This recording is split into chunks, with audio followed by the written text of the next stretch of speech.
Today's video I'm going to show you how to make steamed rice. This is the recipe that I use, what works for me. It's very simple and easy. Keep watching the video and I'll show you how to make it.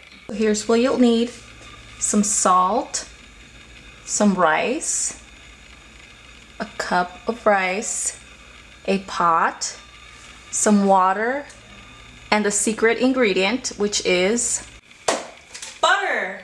Since I'm making 1 cup of rice, you're gonna need 2.5 cups of water. The water I've already added to my pan, so now the next step would be to turn on your stove. Now that your water's ready to simmer, all you're gonna do is add the secret ingredient, which is the butter. And we're gonna add just 1 tablespoon, like this. You're gonna add it to your water. And the reason why I add this butter to the water is so that the rice doesn't stick. So that's why it's a secret. So now I'm just waiting for the water to simmer. It looks like our water is ready. As you can see, it's simmering. Be really careful, you don't want to get burned. So now that the water's simmering, you're gonna add a tiny itsy bitsy of salt, about 1/4 tablespoon. You add the salt, and you want to mix it a little just to make sure that it's dissolved.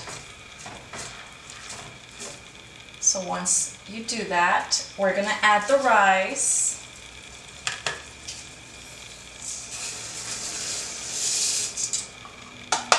And right away you want to lower the heat. You want to use the lowest setting and just mix it a little bit, just make sure it doesn't stick. And you're just gonna close this. Once you lower the heat, you put the lid on and you just let it sit for about 20 minutes.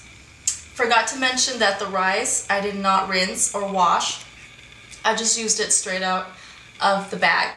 Alright, so we've waited 20 minutes and now our rice is ready. It's just kind of hot, so you can see that the rice, it's nice and ready, and here in the middle you can see it's not sticky or anything. Now what I recommend you do is let it sit for about 5 minutes so it cools down, so when you serve it, it's going to be nice and fluffy and a little cool down, just ready to eat. Now that your rice is ready to be served, I'm going to show you a little trick to make it look all fancy when you serve it. You're going to need the plate where you're going to be serving your food and a small bowl like this one. You're going to grab some of your rice, put it in the bowl like this, and you're going to press down a tiny bit, and then you can just throw the excess out like that. That's good. And you're going to turn your plate upside down. Now you're going to turn the bowl over like this and put up like this slowly. There you have it. It's all nice and ready to be enjoyed.